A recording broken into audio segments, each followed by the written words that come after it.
TDP మాజీ మంత్రి రావెల కిషోర్ బాబు కుటుంబ సభ్యులు మాజీ ఐఆర్ఎస్ అధికారి చుక్కా విలన్స్మన్ బాబు గారు కుటుంబ సమేతంగా సీఎం జగన్మోహన్ రెడ్డి ఆధ్వర్యంలో వైసీపీలో చేరారు.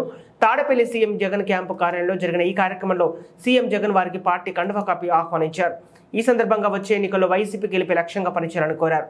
పార్టీ బలోపేతంతో పాటు ఇతర అంశాలపై కూడా వారితో సీఎం జగన్ సుదీర్ఘంగా చర్చించారు.